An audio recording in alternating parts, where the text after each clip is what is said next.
안녕하세요. 국민의힘 원내대표 주호영 의원입니다. 뵙게 돼서 반갑습니다.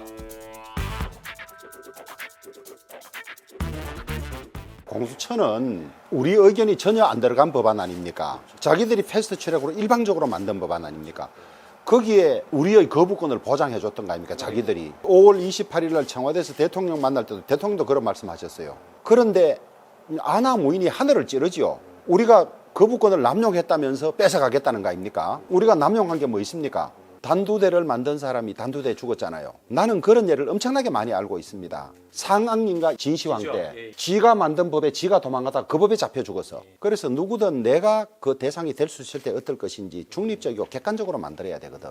그리고 나는 이번에 더 절망감을 느낀 것이 중립적이어야 할 법원행정처장과 변협회장이 민주당의 앞잡이가 됐다는 거예요. 추천이 나온데 적격이 없으면 재공모 하지 않습니까? 다 하잖아요. 이거 왜 재공모 안 해요? 재공모 하지 말자고 그 두 사람이 주장해. 거기에도 동조해서 앞잡이가 돼 있는 거예요. 그러니까 우리나라는 지금 이제는 상권 분립의 민주국가가 아닌 겁니다. 월선, 원전, 조기 폐쇄와 똑같은 코스를 밟고 있어요. 아마 이것도 나중에 나오면 알겠지만은 가깝게는 이낙연 총리 이제 희망 고문 없애고 하겠다 하고 난 뒤에 검증위원회 분위기도 확 바뀌었다는 거 아닙니까? 그리고 이것도 이낙연 대표보다 더 위의 손이 아마 작용해서 한 것도 훨씬 더 있다고 봅니다. 이런 국책 사업을 법적 근거도 없이 이렇게 취소한 과정에 대한 책임도 물어야 되고 감사도 해야 되고 그다음에 이게 아니라 하면 다시 어디로 할 것인지 정해야 됩니다.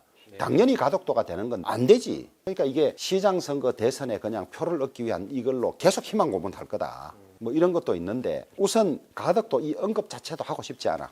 취소 과정이 정당하고 합법적이어야 뭐가 되는 건데 이것부터 또 점검해야 되는 거지. 그다음에 이게 만약에 그렇게 된다면 앞으로 정권 바뀔 때마다 검증위원회 여러가 다 바꾸면 되는 거 아니에요? 그러면 정책의 신뢰성, 예측 가능성은 어디 가는 거예요?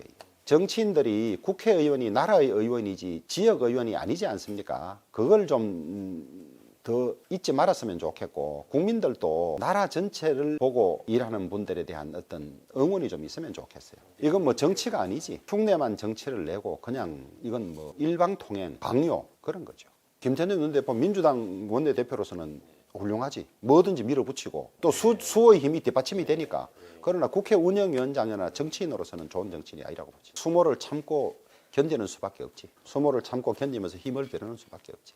그런데 두 시장이 범죄 행위로 그만둔 거 아닙니까? 이런 상황에서 우리가 만약에 이기지 못한다면 우리는 당 지속할 수가 없지. 그러나 저쪽이 그런 분리를 극복하기 위해서 무리하게 가덕도 문제도 꺼내고 공수처도 자기들에게 불리한 범죄 수사가 나올까 봐 저러는 거 아니겠어요? 그러니까 당연히 민심은 우리들 편에 있지만은 권력을 잡고 있고 정책 수단을 가지고 있어서 무리하게 한 것 때문에 선거 결과가 아주 팽팽할 거다. 우리가 더 최선을 다해야 된다. 이래 보는 거죠. 인물란은 만들어낸 프레임이에요. 누가 한들 오거돈 박원순보다 뭐 하겠나. 이름이 조금 덜 알려졌다고 사람 없다 하면 안 됩니다. 행정 잘할 사람, 정치 잘할 사람 누구냐 그걸 보고 판단해야지. 이름 알려진 사람 뽑다가 늘 손가락 잘라내는 거 아닙니까? 뭐 여러 가지 장점이 많습니다만은 우리와 완전히 대척되는 진영에 얼마 전까지 있던 사람이 우리 당의 후보가 되는 것은 저는 쉽지 않다고 봐요. 본인도 그런 언급을 좀 했더만. 혁신 플랫폼은 문재인 정권, 민주당 정권으로 진짜 나라 망한다고 생각하는 사람들이 우리끼리 국민에게 더 신뢰를 받기 위해 노력하는 건 필요해요. 그러나 그것이 선거를 앞둔 시점에서 자칫 잘못 논의하다 보면 오히려 혼란을 일으킬 수 있다는 것이 이제 조심스러운 일이고 힘을 합치는 건 무조건 다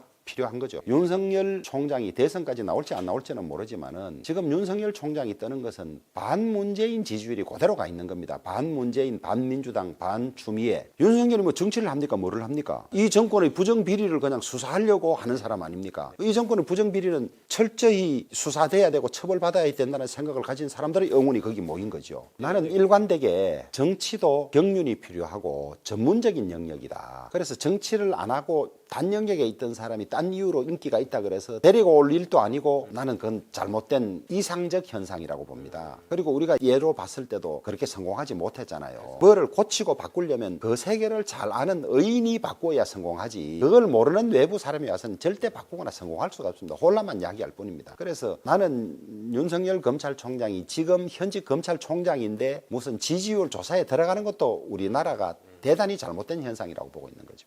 그런데 좌클릭이란 게 뭔지 모르지만은 전체 국민의 행복이나 복지에 정진이 되면 그게 좋은 거지. 우리가 기존 하던 데서 조금만 옮기면 좌클릭이라 하면 우리 당은 어떻게 변화하고 적응해야 되는 겁니까? 철학적인 용어로 말하면 최대 다수 국민의 최대 행복에 도움이 되면 뭐든지 걸로 가야지. 그거를 마치 가서는 안 될 검단의 지역에 들어가는 것처럼 좌클릭이다 이러면 안 되죠. 그래 치면 박정희 대통령이 만들었던 의료보험제도 이런 게 다 지금 봐도 자지 그러면 한번 봤습니다. 봤고. 근데 참 아쉬운 거는 청와대 정무 기능이 진짜 없어도 너무 없어. 국정감사, 예산심사하러 청와대 비서실장, 정책실장, 안보실장, 정무수석 다 왔잖아요. 내 방에 온 사람이 하나도 없었어. 내가 뭐 대통령에 대해서 공개 질의를 해서 껄끄러워서 그런지 정무 기능이 전혀 없는 거지. 그 사람들 정치하던 사람들 아닙니까? 대통령께서 무슨 소통, 협치라는 게 진짜 공연불에 불과해요. 야당 원내대표인데 국정감사나 이런 거 오면 미리 와서 차라도 한 잔 마시고 가는 거 아닙니까? 그런데 무슨 뭐 정치네 소통이네. 다만 정무수석은 따로 한번 식사했습니다. 뭐가 있을 수 있겠노? 잘하는 거요. 국가적인 엄청난 논쟁이 있는 사건이 있을 때도 말씀 안 하고 참는 거. 나라가 난리 났는데도 말씀이 없잖아. 대통령이 국정 최고 책임자인데 말씀 안 하고 참는 저런 내공이 어디서 나올까? 근데 이제 그게 의문이지.